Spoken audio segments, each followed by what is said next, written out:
Pang-10 beses na niyang pagkakakulong sa kaso ng pagnanakaw pa rin. Sakit ka talaga sa ulo, Ray. Magnanakaw ka na lamang, kaunting halaga pa. At kaunting halaga na nga lamang, nahuhuli ka pa. Hari ka talaga ng sablay. Teka lang naman ho sir, baka naman po pwedeng bonus na lang ito. 100 lang naman ang laman ng pitakang yun na snatch ko eh. Yun na nga, 100 na nga lamang ang laman ng pitaka ng matanda, inisnatch mo pa. Sumakto pang nasa malapit kami. Tumingin ka man lamang sana sa paligid saka mamili ka ng mayaman. Mahirap na nga, pinapahirapan mo pang lalo. Mali ko bang mahirap lang pala yung matandang yun? Pormang-porma rin naman yun eh. Yung pala wala naman palang laman ng pitaka. Bahala ka na. Basta timbog ka ulit. Manalangin kang hindi magsasampa ng kaso ang iba mong nanakawan. At hindi ka dadatusan ng nag-uumapaw ng matandang iyon. Baka nasa presinto na yon. Ang masama pa'y baka 100 gagawin niyang 100,000. Saka iyang peking kalibre 45 mo na Ray. Wala na ako masabi sa kakupalan mo. Paano naman kasi gusto ko nang magbagong buhay. Gusto ko maghanap ng trabaho Mukhang kriminal naman ang tingin sa akin ng mga tao. Ayaw rin akong tanggapin dahil galing daw ako sa kulungan. Pambihira. 10 beses ka ba namang pinasok dito 3 buwan lang naman ang pinakamatagal na pagkakakulong, hindi ba sir? Saka ang pinakamatindi lang naman dun yung pagnanakaw ko ng tandang. 2 tandang na panabong lang naman. Na 30,000 ang halaga. Ikaw talaga Ray, magbago ka na nga. Halata namang hindi ka biyasa sa pagnanakaw Kita mo lagi ka nahuhuli. Uwi ka ng pangalawang pulis sa kanya. Totoo naman na hindi siya biyasa sa pagnanakaw dahil tuwing gagawin niya yon ay binibingi ng kabog ang kanyang dibdib sa kanyang pagkatao. Kaya lamang iwala ng ibang paraan upang maigapang niya ang sarili. Nag-iisa siya at palaboy-laboy lamang sa kalye.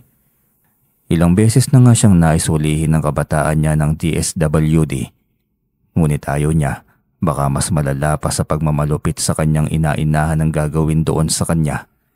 Kaya mas pinili niya na lamang na maging palaboy, walang pinag-aralan, walang alam sa lahat, bukod sa nakagawian niyang pagnanakaw. Ikaw na naman, hindi ka talaga nadadala Ilang beses ka na bang nabartolina? Hindi ka pa rin ba nagtatanda? Warden, hindi kumpleto ang taon ko kapag hindi tayo nagkikita. Talagang tinadhana tayong pagtagpuin ng tadhana. Ganun ba? Sige, maglalaro tayo ngayon sa madilim na 4 na sulok mamaya. Nakahanda na ang pangkuryente doon. Bigay na lang ng nagpapasok sa iyo rito ang kulang. Alam mo na yon, naiintindihan mo naman yon, hindi ba? Warden naman, sa tagal ko nang pabalik-balik dito, hindi pa rin ba tayo ganito? Sabay senyas ng kanyang 2 daliri. Sanggandikit ka dyan, hindi mangyayari yan. Walang kakwenta-kwentang tao sa mundo. Hindi kita magiging sanggandikit kailanman. Si Warden naman napakamainitin ng ulo. Isa pang hirit at talagang didiretso na kita sa Bartolina. Natahimik siya na sinabi ito. Ito at Bartolina na naman ang unang bubungad sa kanya. Yun talagang pinakamasakla pa tayo niya sa loob ng kulungan. Ngunit ganoon talaga. Ay kailangan niyang magbayad sa ginawa niyang kabulastugan. Pagkabukas pa lamang na selda ay tawag na siya kaagad ng mga kakosa niya na kilalang kilala na siya at naging malapit na rin sa kanya. Hoy kakosa! Abay maligayang pagbabalik. Namiss mo na kami kaagad Ganyan nga, walang bagong buhay. Walang bagong buhay sa katulad nating labas-pasok na sa kulungan. Namiss mo naman agad ang samahan natin, kakusa Ano na naman bang nagawa mong kasalanan? 1 dosenang itlog na naman bang ninakaw mo, kakosa? Ikaw talaga kasi Magnakaw na lamang usad pagong pa ang kilos mo. Paanong hindi ka mahuhuli niyan? Mga kantyaw sa kanya ng mga dating kasamahan niya. Hanip na buhay to, balik rehas na naman. Kailan kaya makakabundol ng ginto? Sos, wag na tayong umasa pa na may magbabago sa buhay natin. Oo nga pala kakosa, ano bang bagong kaso mo ngayon? Ano pa nga ba? Kung hindi pagnanakaw. Pag-snatch lang naman ang alam ko Malas lang talaga tong buhay ko. Tiklo ulit. Ano ngang ginawa mo? Ano na namang ninakaw mo? Usad pagong ka kasi Nang snatch ako ng matanda, ayun, Hindi ko man lamang naikot ang paningin ko basta na lamang akong bumira. Hanip yan, pati ba matanday pinatos mo? Pormang-porma eh. Saka may paala-alas pa sa leeg at kamay. Akala ko naman tunay, peki pala. Nadali ako sa kumikinang na peking kwintas ni Lola. Magkano naman ang perang nakulimbat mo? 100. 100? Kulong ka agad sa 100 lang. Sabay pang sambit ng dalawa. Oo wala namang pera yun na biktima ko. Pero baka daw dumagdag sa reklamo ang dati ko pang mga nanakawan. Dagdag kaso daw kasi yun. 100 lang naman niya. Grabe talaga mga parak ngayon. Kung sila nga libo-libong droga wala lamang eh. Baka daw ang 100 gagawing 100,000 daan ng matanda. Basta. Ayos na rin kung dito lang ako. May matutulugan. May makakain, makakaligo rin sa palikuran. Kahit araw-araw ako magkuskus ng mga inodoro sa palikuran. Ang mahalagay, maganda ang tulog ko. Huwag lang mabartolina kapag pasaway ang ating mga kakusa. Ang buong akala niya ilang buwan na naman siyang mamamalagi sa kulungan.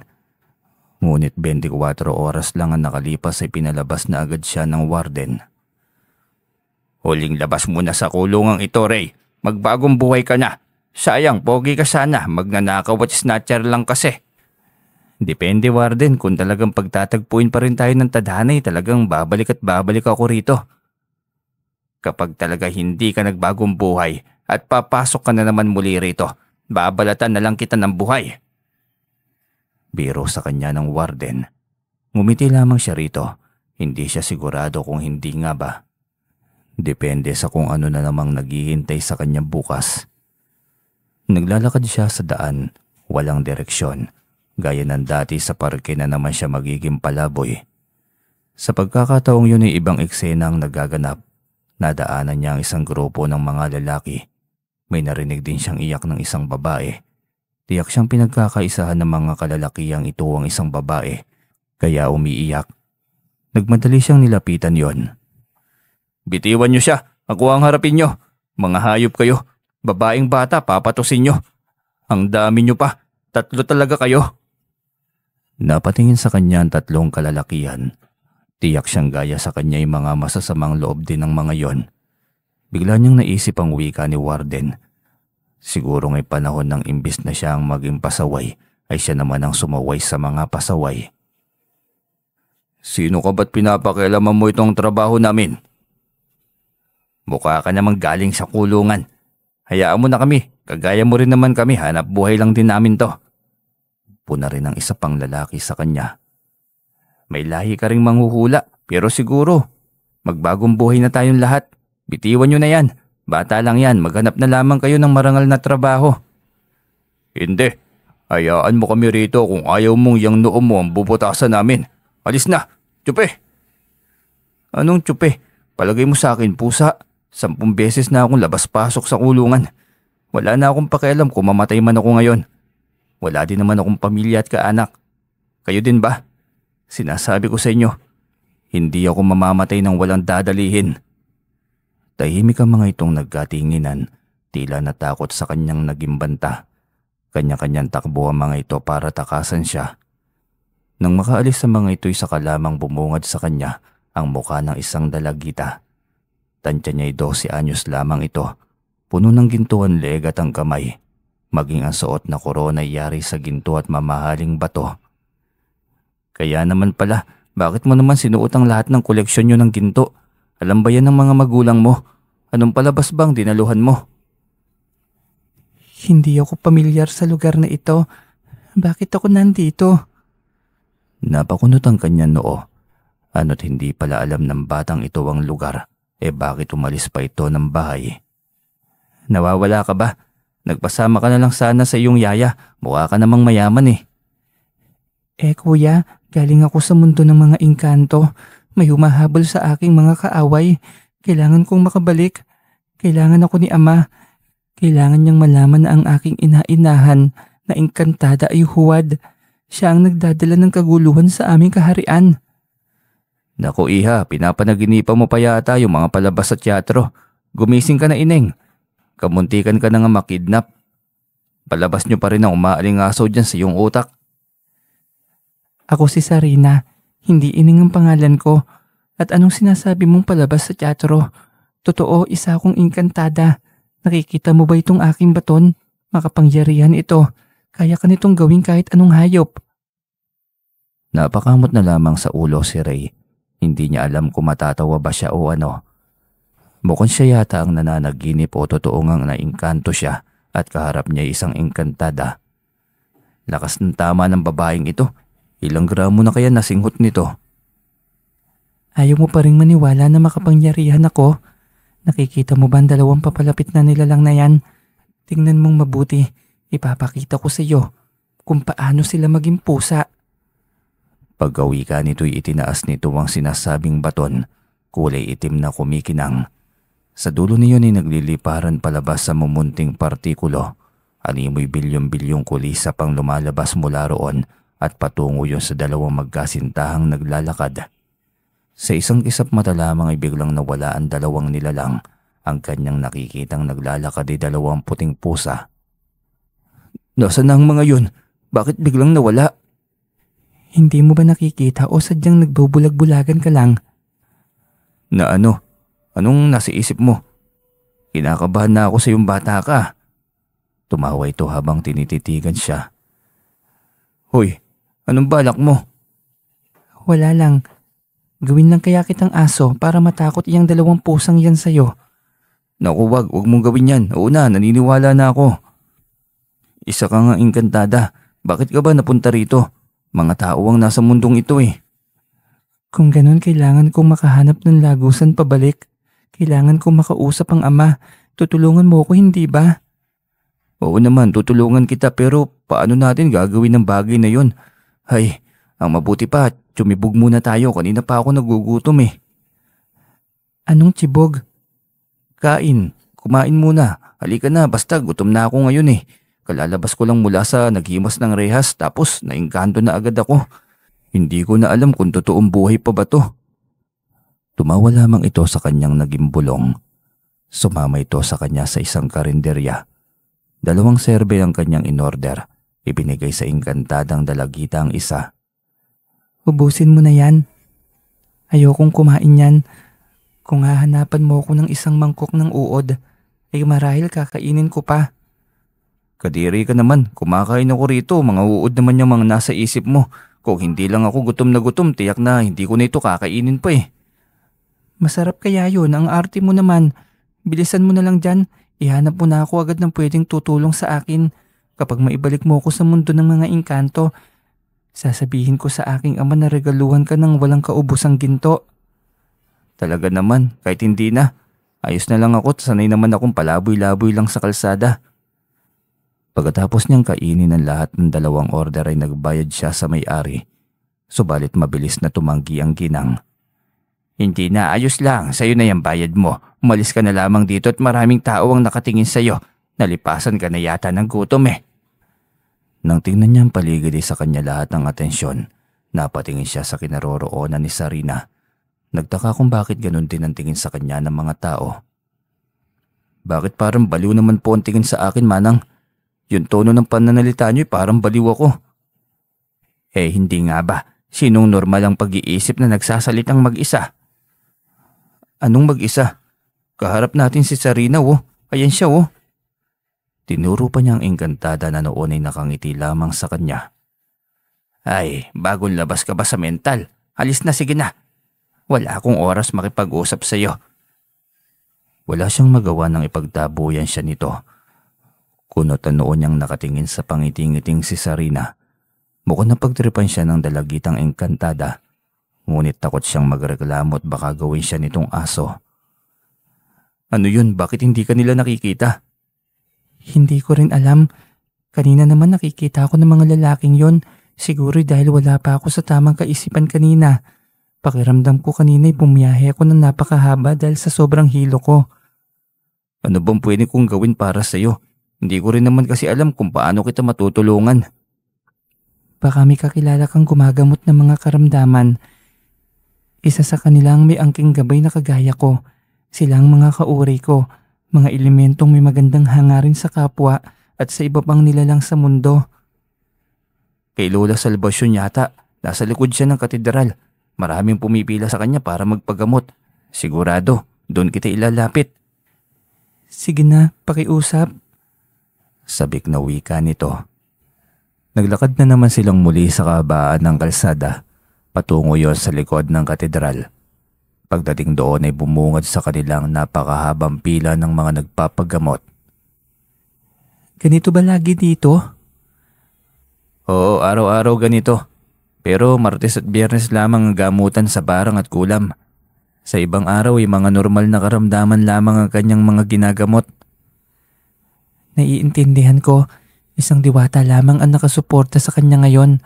Marahil kapag Martes at Biyernes, maraming kaanib ang diwata para tumulong sa matandang yan. Ganun pala. Nasa hulihan pa tayo ng pila, paano yan? Hapon na tayo bago makalapit sa matandang yan sigurado. Ayos lang, walang problema. Ang mahalagay makapagtagpo kami ng diwatang gabay niya. Tiyak ako matutulungan nila ako sa lagusan. Matyaga nitong hinintay ang oras hanggang sa sila nang nasa harapan ng matanda. Ano bang pakay ng kasama mo? Mukhang naliligaw ka. Tama po kayo Lola, naligaw talaga. Wala akong ibang kilalang pwedeng malapitan para makatulong sa kanya. Ikaw lang ang alam ko kaya sa'yo ko lumapit. Itong gabay ko ang bahala sa kanya. Hayaan mo siyang makiusap sa aking gabay. Sila na ang bahala. Mukhang iisa sila ng pinagmulan Iisa sila ng mundo. Uwi ka ng matanda. Nakita niya si Sarina na may tinitignan, ngunit hindi niya makita ang kaharap nito. Matagal bago ito lumingon sa kanya. Ayos na po, Kuya Ray. Magpapaalam na po ako sa inyo. Sandali nga pala, tanggapin mo muna itong singsing na ito. Singsing ko ito. Ito ang magiging connection ko sa iyo para mabalikan kita sa kabutihang ginawa mo sa akin. Ay wag na, kabutihan na ba yung matatawag? Isang beses ko lamang nagawa yun Ngumiti ito at pilit na ibinigay sa kanya ang singsing. Wala siyang magawa kundi ang tanggapin yon. Nagpasalamat din siya sa matanda at nagpaalam ng umalis. Namumukadkad ang iyong swerte, alam mo ba yon? Napakayuwaga talaga ng buhay. Namumukadkad ka dyan Lola, kahit nga matirahan wala ako saka anong hiwaga? Basta, makakamit mo ang bagay na yan, hintayin mo lang. May mabuti ka namang puso kahit mukhang barumbado ka Uwi ka pa ng matanda. Hindi na lamang niya ito pinatulan pa, umalis siyang walang direksyon. Hindi niya alam kung saan na naman siya matutulog. Kung saan siya abuti ng antok ay doon din siya natutulog. Kalagitnaan ng tulog nang biglang may nagliwanag sa kanyang harapan. Nagtaka siya at bumangon. Tinitigan ng isang hindi pamilyar na nilalang. Panaginip ba to? Ano na naman kayang kahiwagaan nito? Naingkanto na naman ba ako? Tanong niya sa kanyang sarili. Kinusot niya ang mga mata ng ilang beses. Hindi ako isang panaginip.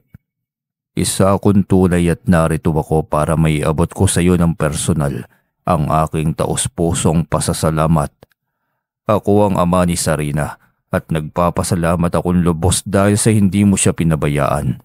Niligtas mo siya mula sa mga masasamang loob. Iyon lang pala, wala yun bossing, ganun talaga. Hindi pamilyar ang bata Anong bossing?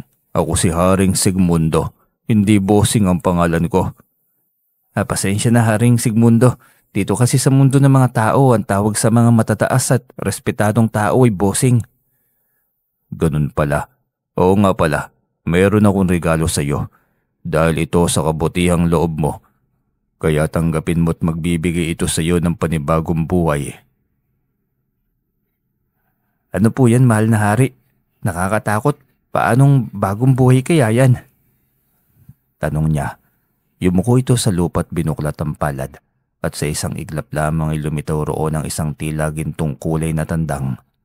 Napakaganda't pati ang mga mata nito ay ginto. Malusog at parang isang panabong talaga. Hala, aanihin ko naman yan. Hindi naman ako sabungero. Wala rin akong ideya sa sabong. Kunot noong tanong niya. Ang tandang na ito at ang kaunting halaga ng perang mayroon ka sa bulsa. Ang siyang magpapabago sa iyong buhay. Aralin mo ang sabong pero hindi ko sinabing gawin mong bisyo. Ang tandang na ito ay katuwang mo. Ngunit limitado at pagdating ng araw ay kusa itong mawawala sa iyo. Hindi na niya kailangan pang magpaalam. Basta maganda na ang takbo ng iyong buhay ay kusa siyang lilisan. Pambihira, gagawin naman akong sabongero ngayon. Hanip na buhay talaga oh. Marami na ako nabigyan ng tandang. Mga taong may mabuting kalooban. Lahat sila ay gumanda ang buhay. Hindi ako kagaya ng ibang engkanto na ginto ang ibinibigay. Masyadong madalian yon. Yung ibang nabiyayaan ay hindi karapat-dapat. Biglang nagbabago ang ugali. Nagiging mapang-alipusta at mapang-uyam sa kapwa. Hindi dapat nagbabago ang ugali. Buhay lamang ang binabago at pinapaunlad. Naku, wala akong pakialam sa pera o yaman o kahit ano pa man. Dakilang palaboy lang po ako at walang alam sa buhay. Ang alam ko lang ay magnakaw ng kaunting halaga para naman magkalaman ng aking tiyan. Kaya mas hindi karapat dapat na bigyan ka ng biglaang pagyaman. Tiyak na ikukulong kang muli. Kukwestiyonin kung saan galing ang yaman mo. Anong isasagot mo? Samantalang itong tandang, pwede mong sabihin na bigay ng iyong kaibigan. Paano yan? Wala naman akong alam sa pagsasabong. Matututo ka rin. Ako nga na isang engkanto na aliw na rin sa kanyang larangan. Minsan na akong nanirahan sa mundo ng mga tao. Nagpanggap bilang tao at namuhay na parang normal na tao. Kaso'y kailangan ko nang bumalik sa totoong mundo ko dahil sa responsibilidad na nakasalalay sa mga balikat ko. Mahabang litanya ng hari. Nagpaalam na rin ito dahil may aasikasuhin pa itong mahalagang bagay sa kanilang mundo. Nagpasalamat itong muli sa pagligtas niya sa prinsesang anak nito. Hindi na siya nagtanong pa sa mga isyu sa buhay. At kung bakit ang mga ito napadpad sa mundo ng mga tao. Ang iniisip niya ay kung ano ang gagawin niya sa hawak niyang tandang. Habang nakaupo ito lala siya at hindi alam ang gagawin. Tumitilahok ang tandang na hawak niya nang tignan niya ang paligid ay nag-aagaw na ang liwanag at ang dilim. Mag-uumaga na pala. Tumayo na lamang siya tiniligpit ang karton na kanyang pinaghihigaan. Gusto niyang magkape kaya maghanap siya ng murang kapihan. Yung tigli 5 piso ang baso. May 2 matandang lalaki ang doon ay nagkakape na. Malalim ang pag-uusap ng 2 matanda nang biglang mapansin ng mga ito ang hawak niyang tandang. Ay pagkaganda naman ng tandang mo, Noy. Parang lemon na, parang hindi eh. Kakaiba yan na. Gintong tandang malamang. Tignan mo, yung tahid niya. Nakakatuwa at nakasanga. Isang magandang senyales ng tandang panabong. Tiyak na mabangis ito sa sagupaan. Puna rin ang isang matandang kaharap nito. Isasabong mo ba yan, Noy? Mukhang swerte ang tandang na yan na, kakaiba. Sana po. Pero hindi ko po alam kung saan may sabong. Wala akong ideya. Kaya saka na siguro. Regalo lang din naman sa akin to ng isang kaibigan. Ay sa bayan ng San Nicolas, sa bayan ng Mambulak, halos araw-araw may sabong ang galeriya de sabungan nila. May permiso kasi ng gobyerno doon. Kahit araw-araw mong isabong yan tandang mo, malalaking tao ang naglalaban diyan. Ang iba'y dayo pa galing sa ibang syudad, mga anak ng mga milyonaryo. Bigla siyang nagka-interes. Alam niyang hindi basta-basta itong tandang na hawak niya. Isa itong engkanto at pag-aari ito ng engkanto, kaya tiyak na walang makakatalo rito. Agad niyang tinanong kung saan ang bayan at kung ano ang sasakyan patungo roon. Alam na niya agad na tama ang sinakyan niya dahil may kasabayan siyang mga kalalakihan na may hawak ring tandang. Tiyak siyang sasabungan ng tungo ng mga ito. Ang mga ito na lamang ang susundan niya. Habang nasa biyahe ay pasilip-silip siya sa 1,300 na laman ng kanyang bulsa. Ang tagal na nitong nakaipit palagi sa kanyang panloob na damit. Nangangamoy na nga rin ito. Isang lalaki ang umagaw pansin sa lumalalim niyang diwa. Pare, ang ganda ng panabong mong tandang ah. Dadalhin mo rin ba yan ng San Nicolas? Oo, isasabong ko rin. Sa bagay, mukhang hindi pang lokal itong manok mo. Hindi lang yata 10 beses ang panalo nito. Ganadores ito ano? Wala siyang alam kung ano ang ganadores, ngunit ayaw niyang magmukhang walang alam upang hindi maloko. Medyo lang, konti lang. Yun lamang ang tugon niya at muli siyang tumahimik. Baka kung ano-anong tanong na naman ang itatanong nito at wala man lamang siyang kaidi-ideya. Nang magbabaan ng mga pasaherong may hawak na tandang ay bumaba na rin siya. Isang malaking gusali na nakapormang oktagon. May 8 sulok at 5,000 metrong kwadrado ang sukat. Ang laking galeriya naman ito, anya sa kanyang isipan. Pumasok siya nang hindi alam ang gagawin. May binayaran siya bago pumasok. Tapos ay may sumalubong na sa kanyang mga tao na may nakahilerang tari sa tagiliran. Inalok na kabitan ng tari ang kanyang tandang at hanapan ng panlaban. Ang dami agad kumasa. Nagulat siya dahil ang laki ng mga pustahan ng mga ito, gayong 1,000 lang naman ang pera niya. Ayos lang yan, kapag sa dublado ka pupustay, dodoblehin ang pera mo kapag nanalo. Gusto mo ba? Tanong pa ng liyamador sa kanya. Sige boss, kahit saan dyan. Maraming pumusta sa kanyang tandang. Nagtapatan ng mga mayayaman. Hindi lamang libo-libo kundi daan-daang libo. Kinabahan siya na magsimula na maglaban ang kanyang tandang. Halatang magaling din ang kalaban nito. Malusog at alam niyang mayaman ang may-ari. Ginto pa lamang na sinusuot nito'y milyones na. Kutis ng balat at maging ang mga daliri nito'y hindi panlalaki. Hugis kandila at nagrorosas sa kanipisan. Hindi kagaya sa kamay niyang naninigas na sa kakakuskos sa inodoro ng palikuran ng kulungan. Noy, bakla ka ba? Mahinang tanong ng sentensyador sa kanya habang nasa harapin sila ng naglalaban na tandang. Hindi po, lalaking lalaki ako. Baka masuntok kita dyan eh. Galing kaya ako ng kulungan. Hindi ka dyan. Kung makatitig ka sa daliri ng kalaban eh, parang kulang na lang ay. Ay, mali po kayo nang nasa isip, hindi ganon. Itong si Manong talagang dumi ng pag-iisip po. Kinukumpara ko lang yung kamay ko sa kamay niya. Tignan mo. Sabay lahad ng kanyang mga kamay. Natawa na lamang ang sentensyador sa kanyang reaksyon. O siya, bueno, manood ka sa laban, hindi sa daliri ng kalaban. Butas ng tiyan ng kalaban ng yung tandang eh. Saka pa lamang siya napatitig muli sa naglalabang tandang. Nangihina na nga ang kalabang tandang at may sugat na rin ito sa dibdib. Kitang-kita ang mantsa ng dugo nito dahil sa malinis na balahibo nitong kulay puti. Isang salpukan pa tuluyan na itong bumulagta sa lupa. Tuwang-tuwa siya ngunit buong-buo ang pawis ang nawawala sa kanyang buong katawan. Hindi niya mawari kung ano ang dinaramdam ng kanyang sarili. May sumunod na mga tandang na naglalaban. Nilapitan siya ng kanina'y mananari. Tinanong siya nito kung nais pa ba niya itong ilaban. Tumango siya kaagad. Hanggat may lalaban pa ay lalaban itong aking tandang. Kahit hanggang ilang laban kung kaya pa naman eh. Uwika niya sa mananari. Tila ba naninibago siya sa hawak na salapi. Napakalaking salapi na niyon. Unang beses niyang makahawak ng ganito.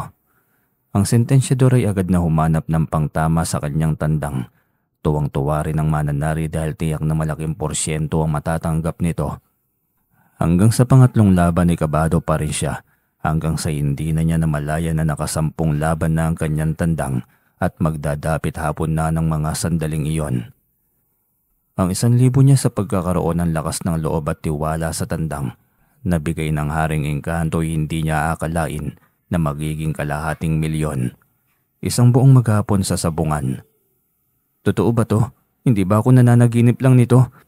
Bakit biglang-bigla naman yata itong pagbabago ng aking buhay? Nagugulaw ang tanong niya sa kanyang sarili.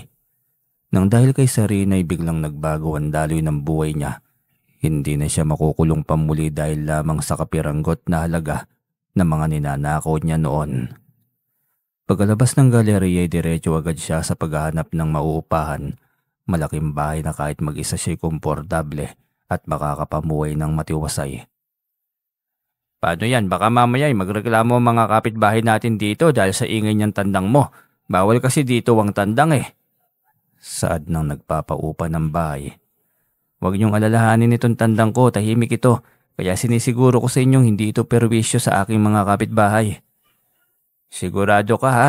Dahil kung magrereklamo sila ay wala akong magagawa kundi ang paalisin ka. Opo boss, akong bahala. Basta'y mabait itong tandang ko. Tahimik lang po ito. Bitbit niya ang tandang sa loob ng kanyang kwarto. Sa baba ito ng kanyang kama, kaya pareho silang komportableng matulog sa unang gabing iyon na magkasama sila ng kanyang alaga. Dito ka lang dapat sa tabi ko, mamaya manako ka ng iba. Uwi ka pa niya rito. Habang nakahigay pakiwari niya isang panaginip lamang ang lahat sa kanyang buhay. Hindi na siya nakahiga sa isang iglap lamang ay biglang nagbago ang takbo ng kanyang buhay. Ang dati nasa kung saang gilid, nakabanig na karton. Ngayon ay nasa malambot na kama na may malambot na kumot. Hindi ko akalaing magkakaroon ako ng buhay na ganito. At dahil nabigyan ako ng pagkakataong magkaroon ng ganitong buhay, pahahabain ko pa ang aking pakpak. Patatatagin ng ugat na hindi maaaring matinag sa kahit na anong bagyo. Saka ko ililipad ang ibang nangangailangan ng aking tulong. Mga tao at mga batang katulad ko'y hindi nabibiyayaan ng pagkakataon na makasama ng buo ang kanilang mga pamilya. Uwi ka niya sa kanyang sarili. Kinabukasan ay sa kabilang bayan na naman ang tungo niya. Malaking halaga na ng pera ang kanyang daladala. Malaking lugroan na ang kanyang pinasok. Milyong halaga ng pera ang kanyang nagiging panalo. At sa pagkakataong yon, tuluyan nang nawala sa kanya ang kaba at pag-aalinlangan. Tuluyan na rin siyang nagtiwala na hindi kailanman matitinag o matatalo ang kanyang tandang. Nakilala niya sa lansangan ng 2 binatilyong palaboy-laboy. Sinukat at sinuri niya ang ugaling mayroon ng mga ito. Ang mahalaga sa kanya mapagkatiwalaan at tapat sa kanya, kaya kailangan niyang suriin. Na mapagtantong mabuting bata ang mga ito'y kinupkup niya ang 2. Laking pasalamat ng 2 at tuwang-tuwa sa kanyang ginawa. Ipagpatuloy niyo ang kabaitang meron kayo. Tinitiyak ko sa inyong bibigyan ko kayo ng magandang bukas. Opo kuya, pangako magpapakabait pa po ako. Kami ni Insot, basta dito lang kami sa iyo palagi. Ganyan din po ako Kuya Ray. Mas sisipagan ko pa po araw-araw. Paliliguan ko si Ginto, ang iyong matapang na tandang. Uwi ka rin ni Insot. Ang kasama ni Rigor, tuwang-tuwa siya sa mga ito. Kahit sa mga pananalita ay malayong-malayo ang 2 sa mga batang paslit sa lansangan na puro kabalbalan lamang ang alam. Pero alam niya namang may pagbabago rin ang mga ito. Siya rin naman ay naimpluwensya noong kanyang kabataan. Kaya nga labas-pasok siya sa kulungan. Kaya hindi niya husgahan ng lahat ng mga batang lansangan kahit ang mga matatanda na. Balang araw, hindi lamang si Insot at Rigor ang kanyang magiging kasama sa bahay. Lahat ng mga palaboy na gustong gumanda ang buhay, lahat ay bibigyan niya ng pagkakataon. Isasama niya ang mga ito sa kanyang mamuhay ng marangya. Kayong 2, maganda kayo dahil ikukuha ko kayo ng mahalagang papeles at dokumento tungkol sa buhay nyo. Kung kailangan kong gumastos ng malaki, gagawin ko. Makapag-aral lang kayo at makakuha ng magandang kurso na hinahangad nyo sa buhay.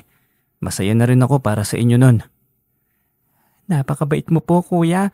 Salamat dahil ikaw ang sumagip sa amin. Wika ulit ni Rigor at ngumiti lamang siya rito. Palipat-lipat lamang siya sa malaking sabungan ng San Nicolas at Mambulak. Laging kalaban niya ang mga malalaking tao. Ngunit baliwala na yon sa kanya. Nakabili na siya ng malaking bahay at kotse. Nagkaroon na rin siya ng malaking ipon. At higit sa lahat ay kilala na siya sa larangan ng pananabong. Hindi ka panipaniwala. Paano naging isang malaking sabongero ang isang katulad mong pabalik-balik na sa kulungan? Tanong ng Deputy Director ng kulungan kung saan siya madalas nakakulong. Direktor, pumupunta ka rin pala rito sa sabungan. Sabongero ka rin pala. Kung ikaw nga mababang uri na punta sa malaking sabungan na ito, ako pa kaya na isang Deputy Director ng Bilibid kung saan madalas kang pinapasok na nakaposas. Sa bagay nga naman, Direktor, ilalaban mo rin yung tandang mo. Abay, mukhang matindi yan ah. Nakangising wika niya rito. Isang tauhan nito ang lumapit at may ibinulong rito. Pasulyap-sulyap sa kanya. Kaya nagtaka siya kung anong binubulong nito at ramdam niyang sa kanya ito nakatingin. Kapag uwi nilapitan siya ng mananari at kinabitan na ito ng tari. Hindi na siya nasorpresa kung bakit tandang ng direktor ang naging katapat ng kanyang tandang. Lahat naman ng tandang ay pwedeng pantapat sa kanya. Kawawan direktor nga lamang, 100,000 pa naman ang naging logro nito. Tinapatan niya rin ito, 100,000 logro. Mas lalo itong nagtaka. Saan nga naman siya kumuha ng 100,000 piso? Mas lalo pang nalambukot ang mukha nito nang masaksak ng 3 beses ang tandang nito sa kanyang tandang. Hiyaw ng mga Kristo sa kanyang likuran, maging ang mga sabongerong pumusta sa kanya. Iba talaga ang antas nitong si Ginto, oh. Tanyag na, magaling pa. Tawag ng isang sabongero sa kanyang alagang tandang. Nakilalang kanyang ganadores na tandang sa pangalang Ginto. Samantalang hindi matanggap ng direktor ang natalong halaga ng pera. Maging ang paborito nitong tandang na ganadores na rin ay nagawang talunin ng kanyang alaga. Kaya inabangan siya nito sa gilid ng bukhanan ng sabungan. 2 linggo lang akong nawala sa sabong. 2 linggo rin mula nang huling mailabas ka ng kulungan, Ray.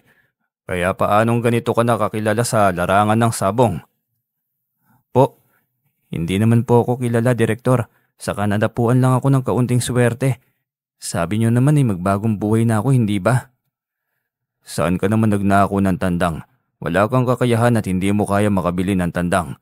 Buti hindi ka nahuli sa pagnanakaw mo. Ay, hindi po ako nagnakaw. Binigay sa akin ng isang nilalang na sinagap ko ang buhay. Eto, tuloy-tuloy pa rin ang swerte ng aking alaga. Biglang nagka-interes ang direktor sa tandang na kanyang pag-aari. Napatitig ito sa tandang habang malalim ang iniisip. Pagkuhay lumapit ito sa kanya sabay tapik ng kanyang balikat. Ang ganda naman pala ng swerteng nakuha mo. Painom ka rin sa bahay mo. Walang problema, Direktor, kaso'y wala pa po akong bahay. Naghahanap pa lang. Nangungupahan pa ako sa ngayon. Ayos lang yan, darating din ang araw na makakabili ka na ng sarili mong bahay. Pinaunlakan niya ito sa kanyang inuupahan kasama ng mga tauhan nito. Tinawag niya si Rigor at Insot para utosang lutuin ang bihag. Saka ibalik si Ginto sa kanyang bahay. Mabilis na sumunod ang dalawa sa kanyang naging utos. May mga kapatid ka palang kasama rito. Akala ko ba'y wala kang pamilya? Sabi mo dati mag-isa ka. Ay totoo naman po, Direktor. Mga batang lansangan din po sila kagaya ko dati. Sinagip ko at pinatira rito kasama ko. Kulang pa nga ang 2 to. Maghahanap pa ako ng maraming kasama para masaya. Sa ngayon sinasagip mo mga batang lansangan. Napakabuti mo. Ganyan nga dapat. Mabuting tao. Habang tumatagay ay paikot-ikot ang mga mata nito sa paligid, wari ay may inaaral. Ilang sandali pa'y umikot na ang pakiramdam niya sa kanyang paligid. Hindi siya sanay sa inuming alak kaya tiyak na lasing na siya. Sumandal siya sa upuan kaya ipinikit ang kanyang mga mata. Hindi niya namalayan na tuluyan na siyang nakatulog. Kinabukasan ng magising siya nagulat siya nang maalala na kainuman niya si Deputy Director. Rigor, Insot, nasaan kayo? Biglang nagsulputan ng mga ito na katulad niya'y kagigising lamang din.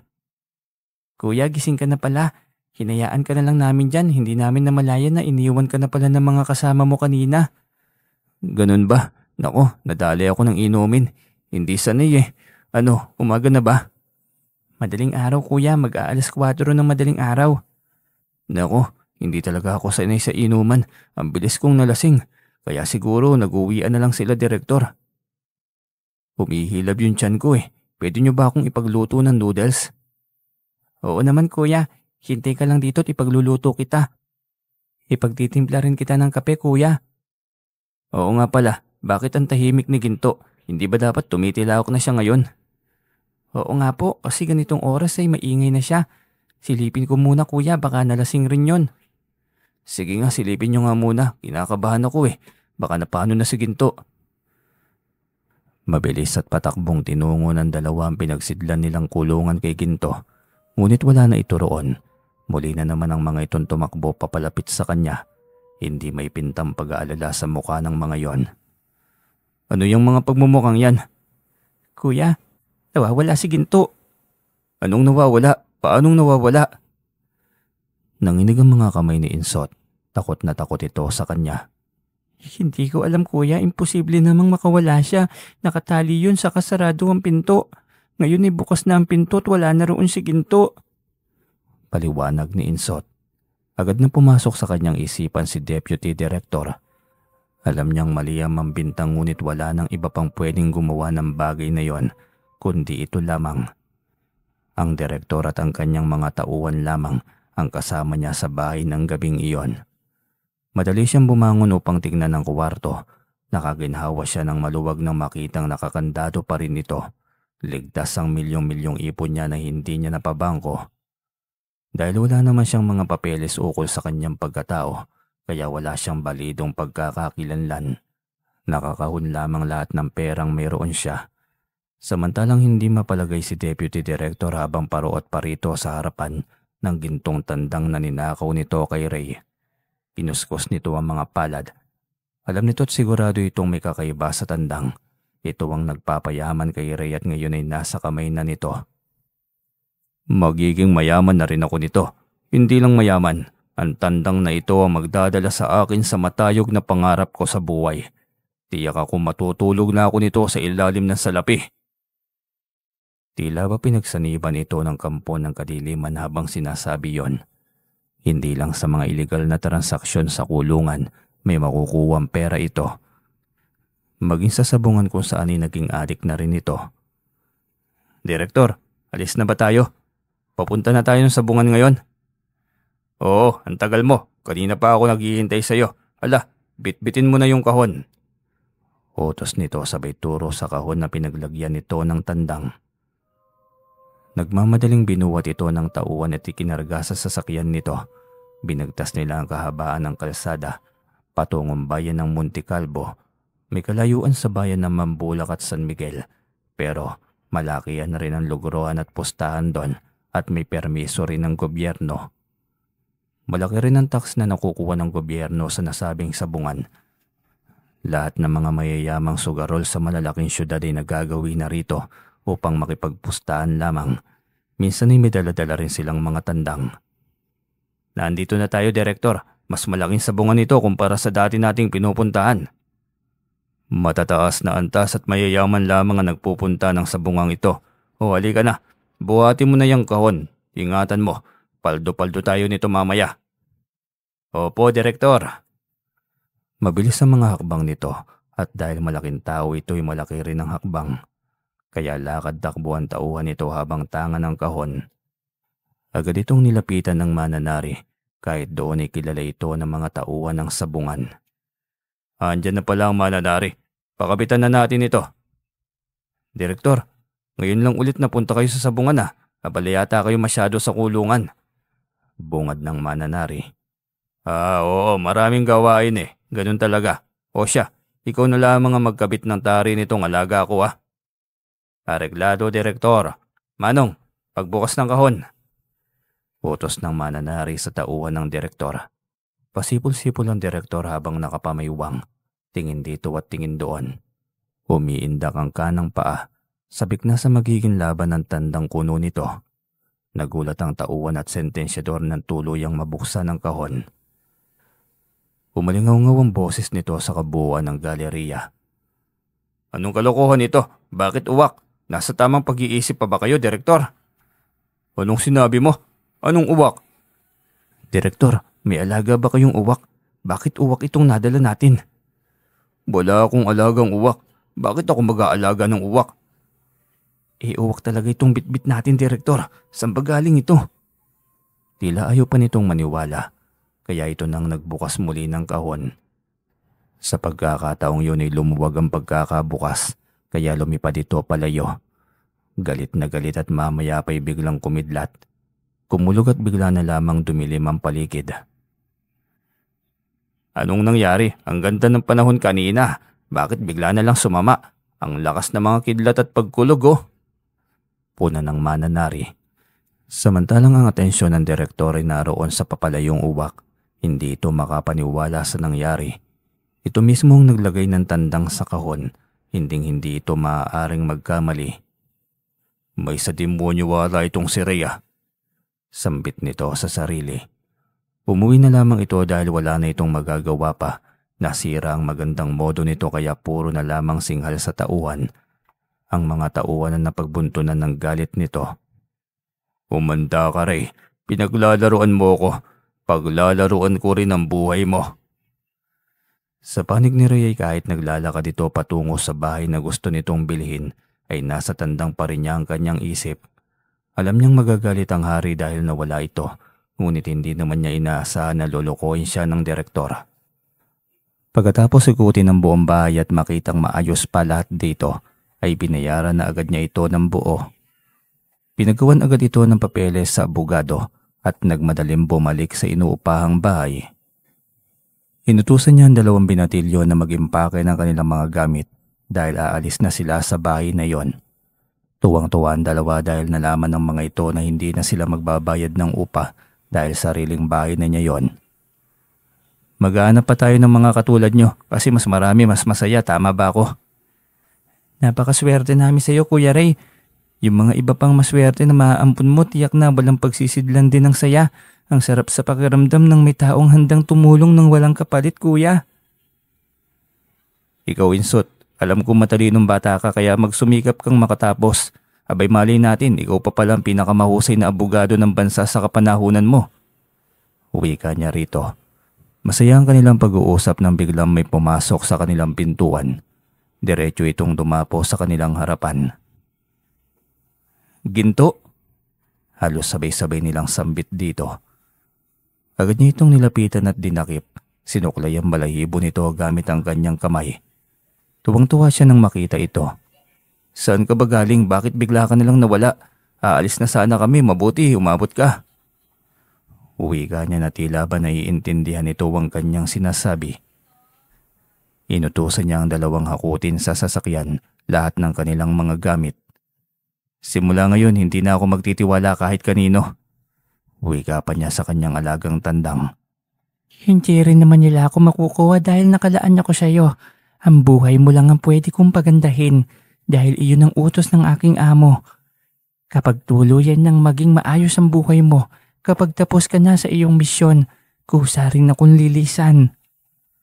Natulala siya nang marinig ang tinig na yon. Galing iyon sa kaharap niyang tandang. Hindi siya nagkakamali. Ikaw yun, hindi ba? Sumasagot ka na sa akin. Kinakausap mo ko. Oo, malamang 2 lang tayong narito eh.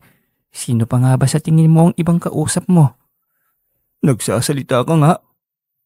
Isa akong engkantong tandang, kaya may kakayahan akong kausapin ka.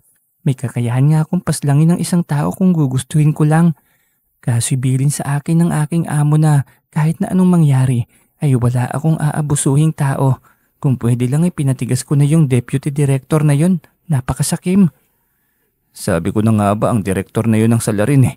Ang akala niya magtatagumpay siya sa kanyang binabalak. Kahit 10 beses pa niya akong nakawin, magiging walang silbi ko sa kanya. Ang mga kagaya niya hindi kailanman magkakaroon ng mabuting biyaya. Ang kanyang puso ay sobrang itim. Ang yamang naipon niya galing sa kasamaan. Hindi ko pwedeng haluan ang galing sa kabutihan ng pagsisilbi niya ay hindi sa kabutihan ng kapwa, kundi sa kapahamakan. Malalim ang salita ng tandang na yon ngunit alam niyang tunay ang sinasabi nito tungkol sa deputy director. Biglang pumasok si Insot at tinatawag siya. Kaya natigil ang pag-uusap nila ng tandang na engkanto. Tapos na po naming maikarga lahat, kuya. O siya, sige, aalis na tayo. Masayang tugon niya. Nagmamadali siyang umalis sa bahay na yon. Baka puntahan na naman siya ng deputy director. Ayaw na niyang matuntun pa nito ang kanyang bahay. Tiyak na muli lamang nitong nanakawin o pagkakainteresan ng kanyang tandang na si Ginto. Pagdating nila sa malaking bahay ay tuwan-tuwa ang 2 bata. Patakbong pumasok ang mga ito sa loob. Wow, ang laki naman itong bahay mo, kuya. Anong iyo? Atin to, atin ang bahay na ito. At dahil malaki ang bahay na ito, maghahanap pa tayo ng mga batang lansangan na walang mga magulang at walang malalapitang mga kaanak. Napakabuti ng puso mo, kuya. Sana lang kapag mag-asawa ka na, mahal din kami ng parang kapatid, kagaya ng turing mo sa amin. Naku Rigor, siyempre naman, hindi siya papasang maging asawa ko kung hindi niya kayang kunin ang loob niyo. Ayos ba yon? Talaga po, kuya. Oo, Insot, kaya wag niyong problemahin ang bagay na yan. Hindi pa sumasagi sa utak ko ang pag-aasawa dahil ang misyon nating 3 ay punuin ng batang lansangan ng bahay na ito. Katulad niyo'y mag-aral rin upang magkaroon ng magandang bukas. Kaya ano pang hinihintay niyo? Bilisan na nating mag-ayos ng mga gamit at maglinis. dahil ang susunod nating misyon ay lumabas at mag-ikot ng lansangan. Masaya ang dalawa habang nag-aayos. Hapon na silang natapos at iyon na agad ang kanilang ginawa. Ang maghanap ng mga batang lansangan, unang nasa lubong nila yung 27 taong gulang na batang lalaki. Kambal ang mga ito. Nanghihingi ng pera ngunit ayaw tumanggap ng pagkain. Bakit ayaw nyo ng pagkain? Mas mabubusog kayo nito sa hamburger. Kuya, may kota kaming dapat maabot. Kapag hindi namin kayang abutin, bugbog sarado kami. Hawak kami ng mga sindikato kaya tulungan nyo kami. Naalarma agad si Ray. Hinaki niya ang kambal patungo sa kanyang kotse. Nakasunod si Insot at Rigor sa kanila. Kinausap niya ang kambal. Binenta pala ng adik nitong Chewy ng mga ito sa lider ng mga sindikato. Wala nang mga itong mga magulang. Ang inay namatay sa sakit at ang ama naman simula pagkabatay hindi ng mga ito nasilayan. Minabuti ni Ray na ampunin na lamang ang mga yon.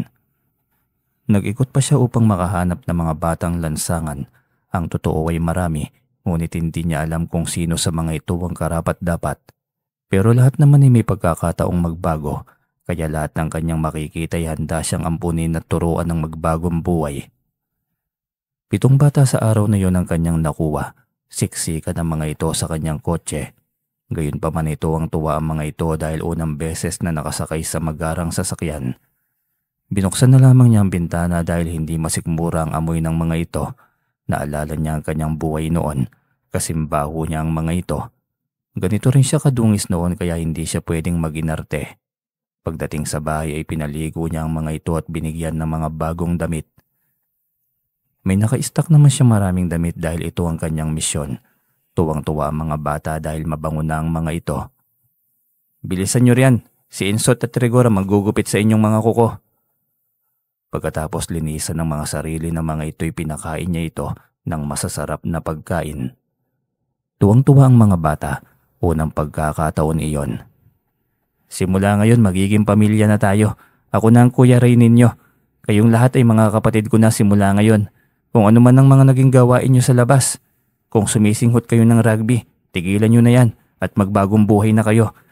Mag-aral kayo para sa kinabukasan ninyo. Alam niyang marami pang mga batang lansangan at hanggat kaya pa niyang magdagdag ng mga pwedeng alagaan ay bibigyan niya ng magandang bukas at gagawin niya yon. 1 buwan muna siyang hindi pumunta ng sabungan. Kailangan niyang makasama ang mga bata, kilatisin at ituwid ang mga maling kilos at gawin ng mga ito. Sa kanyang kwarto ay kasama niya si Ginto sa pagtulog, ang engkantong tandang. May 3 kwarto pa ang bahay. Ang mga yun ang tirahan ng kanyang mga inampong mga batang lansangan. Kahit paano'y masaya siya dahil may tuturing na rin siyang isang malaking pamilya. Iba din itong kabutihang naisip mo, no? Biruin mo, iba't ibang ugali ng mga batang lansangan. Paano mo kaya sila madidisiplina? Lalo na't ang iba'y malalaki na. Ang hirap ng disiplinahin ng mga yan. Hindi ko pa alam kung ano ang tunay na ugali ng mga yan, Ginto. Sa ngayon, nagbabait-baitan pa ang mga yan pero sigurado akong sa mga susunod na mga linggo ay magsusumbungan na ang mga yan. Ganun pala ang ugali ng mga mortal? Oo, at galing din naman ako sa pagiging barumbado kaya naiintindihan ko ang mga batang ito. Naniniwala akong balang araw ay matututo rin sila at malalaman din naman nila ang tama at mali. Para masigurong may makakakita sa mga kilos ng mga bata, ay kumuha siya ng 3 katulong sa bahay. Ngunit tulong-tulong pa rin ang lahat ng mga bata sa paglilinis ng buong bahay. Hindi pwedeng maging tamad at bawal sa kanyang teritoryo ang ganong pag-uugali. Makalipas ang 1 buwan ay baliksabong muli siya. Laging nakahanda si Ginto para sa kanyang misyon. Pagdating niya ng sabungan ng San Nicolas ay marami agad ang natuwa. May mga hindi pamilyar sa kanya at sa tandang niya, ngunit ang nakasubaybay at laging Kristo ng kanyang tandang ay kilalang kilala na ang tandang niya. Uuwi na namang panalo. Uwi ka ng isang sabungero. Si Ginto ang tinutukoy nito dahil dito ito nakatingin. Lihim lamang siyang napangiti habang nakikinig sa mga yon. Nilagyan na rin niya ng tari ang kanyang tandang. Iniintay na lamang ang kalaban at magiging laban ng mga ito. Hindi niya namalayan na naroon din pala ang Deputy Director, ang taong nais niyang layuan dahil masama ang pakay sa kanya. Ngunit huli na ang lahat dahil nasa tabi na niya ito. Nandito ka na, hayop ka, niloko mo ko. May sa demonyo yung tandang mo na yan. Anong ginagawa sa iyo ng tandang ko? At para bang pinag-iinitan mo ng ganyan? Anong ginawa? Hindi mo ba alam na ang alaga mong tandang ay naging halimaw? Pinahiya ako sa maraming tao. Sus, nahiya ka pa talaga, Direktor. Makapal naman talaga yung mukha mo. Walang hiya ka, aswang ka ano? Kaya ka may alagang uwak. Hanip tong si Direktor Gagawin pa naman akong halimaw. Sa gawa po ko ba naman ito, Direktor, ay isang halimaw lang ang tingin mo sa akin. Diyan ka na nga lang. Nakangisi siyang tinalikuran ito. Nilapitan siya ng mananari at kinuha ang kanyang tandang, ngunit mabilis na lumapit sa kanyang mananari. Nako, wag niyong kabitan ng tari ang tandang niya. Aswang yan. Nagiging uwak yan. Abay, ano bang sinasabi mo, Direktor? Ilang beses ko nang kinabitan ng tari itong ganadores na tandang ni Ray. Pumusta ka, Direktor? Malaki ang magiging panalo mo kapag nagkataon. Hindi na. Hindi ako pupusta kung sa tandang na yan. Masayang lang ang pera ko sa taong yan. Ay hindi pala. Aswang. Aswang talaga ang lalaking yan. Ay siyang ganong, Direktor, malamang to. Tawagin ba namang aswang ang tao? Bubulong-bulong na wika ng mananari. May sinasabi ka ba sa akin? Wala naman, Direktor. Ang mabuti siguro'y kumain ka na muna roon. Mukhang matindi ang tama ng gutom Anong sabi mo? Wala po. Diyan ka na po, Direktor. Nang masimulan ng mailaban itong tandang ni Pogi. Wika pa rin ng mananari. Pangiting-iting nakabuntot si Ray sa mananari. Mas lalong sumidhi ang galit ng Direktor na makahanap siya ng kakampi. Samantalang isang lalaki ang nakita niyang lumapit kay Deputy Director. Tingin niya magkakilala na ang mga ito. Paraan pa lamang ng pag-uusap ng mga ito. Hindi niya binigyan ng pansin yon. Diretso siya sa pwesto ng mananari. Katabi ang ibang kasamahan na mananari at sabungero. Inilaban kalaunan ng kanyang tandang. Gaya ng inaasahan ng mga nakapusta na kay Ginto, ay panalo itong muli. Paulit-ulit pa rin niya itong nilaban. Nakailang panalo ulit. Galit na nakaabang si Deputy Director sa pagbagsak ng kanyang tandang. Ngunit hindi iyon nangyari. Paano nga naman matatalo yung tandang na yan isa yung halimaw? Galit na wika ng Direktor. Palabas siya ng sabungan. Hindi siya nagpatinag dito. Hindi rin ang bato si Ray na manghang na salita. Hinayaan niya lamang ito. Ngunit hindi niya inaasahan na maging sa kotse inaabangan pa rin siya. At may kasama pa rin ito, isang mayamang negosyante na sabongero rin, si Ginoong Palmas. Itong lalaki pa lang ito ang sinasabi mong mayabang na may sa demonyo. Sige nga't susubukan natin kung anong tigas nito. Humalakak ang Direktor nang tutukan siya ng baril ng kasama nito.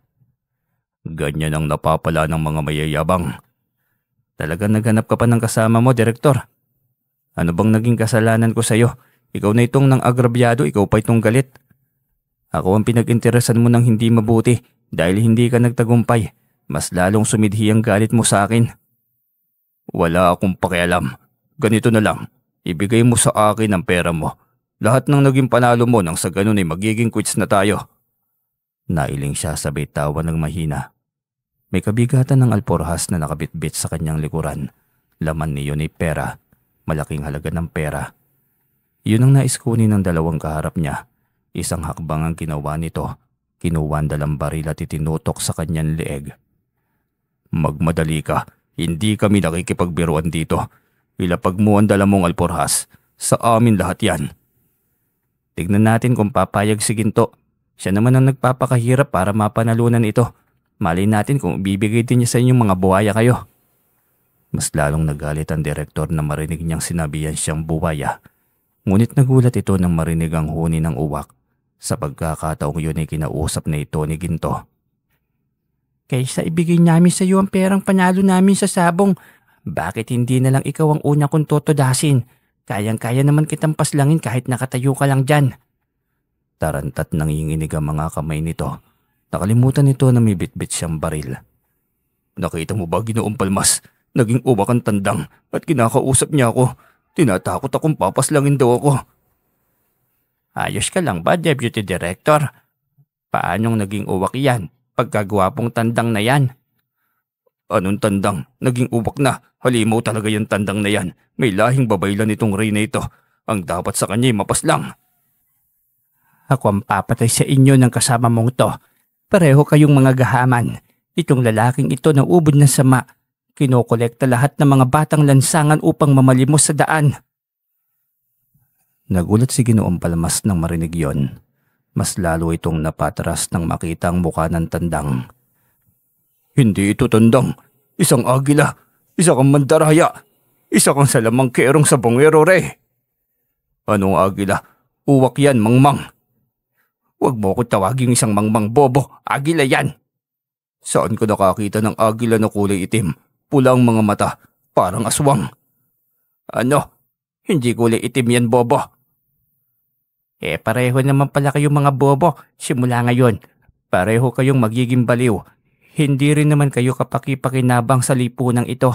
Mas mainam na hindi nyo na rin mapakinabangan ng lipunang ito. Pag-uwi ka ng Ginton Tandang ay biglang nawala sa sarili ang dalawa. Naging tulala at hindi na nagsasalita. Sa malayo nakatingin na tila ba, sobrang lalim ng dinadalang kalungkutan. Dito lang kayo hanggat hindi kayo sinusundo ng inyong pamilya para dalhin sa ospital ng mga baliw. Malas nyo lamang at kahit ubusin nyo pa ang inyong yaman, hindi nyo pa rin magagawang pagalingin ang inyong kabaliwan. Pwera na lamang kung makakatagpo kayo ng magaling na albularyo. Sayang nga pinagbabawal ni Haring Sigmundo na kumitil. Kanina pa kayo dapat nakabulagta. Mahabang wika ng tandang. Ginawa mo silang baliw? Oo, wala namang pagbabago sa mga ito. Kaya mas mainam na mabawasan na rin ang mga hudlom ng bayan. Halika na, marami ka pang misyon, hindi ba? Tahimik siyang sumunod sa utos nito. Panayan lingon niya sa dalawa. Hindi niya alam kung maaawa siya rito o matutuwa dahil wala nang magiging sagabal sa lahat ng mga plano niya. Yun lang ang akala niya. Hindi niya alam na masusubukin pa sila ng kanyang alaga.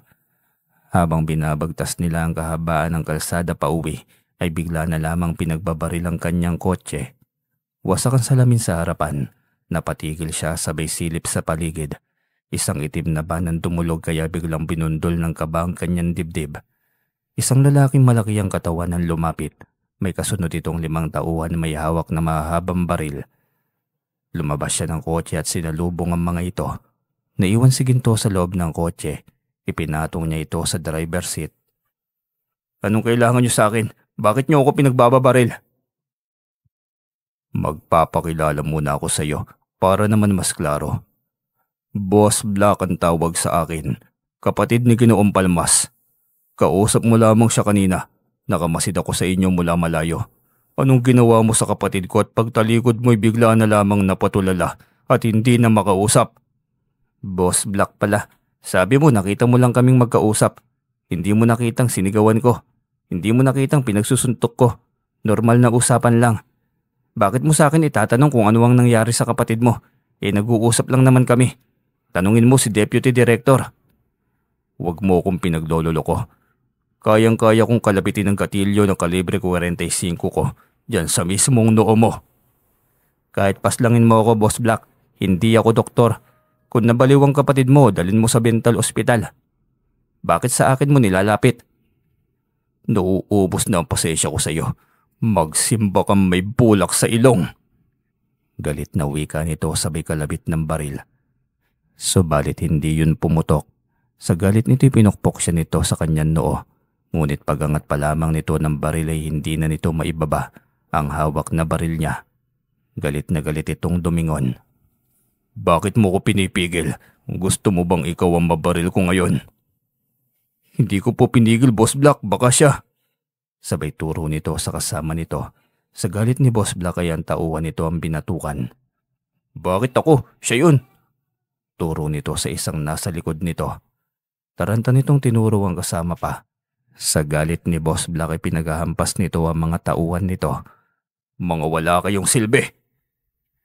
Napangiti na lamang si Ray habang pinapanood sila. Alam niyang si Ginto ang may kagagawan nun. Kaya hindi siya nakakaramdam ng takot. Dahil alam niyang nariyan lamang ang alaga niyang si Ginto. Muli siyang binalingan ni Boss Black. Galit na nakatitig sa kanya. Hindi ako nakikipagbiroan sa iyo, bata. Gaya ng sinabi ko, ako si Boss Black. Konektado sa akin lahat ng mga malalaking sindikato sa bansang ito. Sisiw ka lamang sa akin, bata, kaya sabihin mo na sa akin kung anong ginawa mo sa kapatid ko. Kung ayaw mo umuwi sa pamilya mong nasa loob ka na ng kabaong. At tinakot ba naman ng walang pamilya? Saka hindi ko nga alam kung anong nangyari sa kapatid mo. Saka kay Direktor, abay mali ko sa mga pinaggagawa nila. Baka naman naingkanto. Biglang lumipad si Ginto. Dumapo sa kanyang balikat. Kaya sa kanyang tandang nabaling ang atensyon ni Boss Black at ng mga tauhan nito. Ang tandang na yan. Ang ingay mo. Oo na. Ako ang may gawa. Idadagdag ko ba kayong 6 sa 2 iyon? Nang sa gayon ay sabay-sabay na kayong magtatadyak-tadyak ng lata sa kalsada at mamulot ng tambak na basura. Nang sa gayon ay madagdagan ng mga tauhan ng tupad. Ayop, nagsasalitan tandang. Oo, Boss Black, nagsasalitan tandang at nagpapayamang tandang. Nang makita ng tauhan na nagsasalita ang tandang ay biglang mga itong natakot. Nagsialisan ang mga ito ng walang paalam. Nang marinig na ito ang dahilan ng pagkabaliw ng dalawa.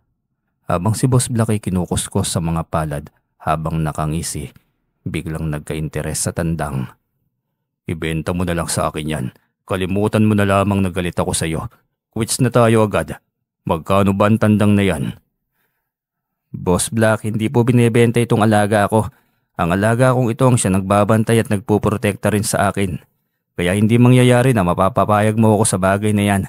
Kahit ubusin mo pa lahat ng pera mo kapalit ni Ginto. Ganun ba? Eh di magsama na lang kayo sa impyerno. Galit na wika nito sabay putok ng baril. Kay Ginto ito tumama ngunit hindi ito tumalab. Ano? Ano bang uri ng nilalang yan? Sabi na sa iyo, huwag mo na siyang subukin. Ayan tuloy, matutulad ka kay Deputy Director at kay Ginoong Palmas. 3 na kayong ipapasok ng kaanak nyo sa ospital ng mga baliw. Pagkawika ni Ray ay bigla na lamang itong natulala at natahimik. Malayo na ang tingin nito. Hindi kumukurap at tuluyan nang nawala sa sarili. Inatid niya ito sa van kung saan ito lulan. Naroon ang mga tauhan at takot na mga itong humarap sa kanya. Kunin niyo itong boss nyo. Pwede niyo na itong idiretso sa ospital ng mga baliw. At kayo, huwag na kayong magtangka at gayahin pa ang ginagawa nitong boss ninyo. Kung ayaw niyong sumama sa kanya sa ospital ng mga baliw. Huwag po maawa kayo. Sumusunod lang naman kami sa utos ng aming boss. Alam ko, kaya nga lumayas na kayo. Bilisan nyo. Opo, aalis na po. Tarantang sagot ng driver. Agad nitong pinasibad ang sasakyan palayo. Natawa siyang tinitignan ng papalayong van. Yung mga tao talaga, no? Hindi talaga nakukontento sa yaman. Kaya tuloy ang iba'y napapahamak dahil sa sobrang kasakiman. Tama ka, Ginto. Yung mga tao hindi nakukontento sa yamang meron sila. Hindi ko rin alam kung bakit. Hayaan mo na yon, ipagpatuloy mo na lamang ang iyong misyon. Gaya ng sinabi ko, hanggat nakikita kong hindi mo kaya pang tumayo sa sarili mong paa, narito ako't nakaalalay lang sa iyo. Salamat, Ginto. Patuloy ang aking mabuting hangarin hanggat may isang ikaw na nakaalalay sa akin. Masayang wika niya. Nang lumaki at dumami na ang kanyang naipong pera ay nagpatayo siya ng isang charity. Lahat ng mga batang palaboy ay kinupkup niya at pinag-aral. Iyon ang kanyang misyon, ang bigyan ng mabuting buhay ang lahat ng mga kapos at palaboy-laboy sa kalsada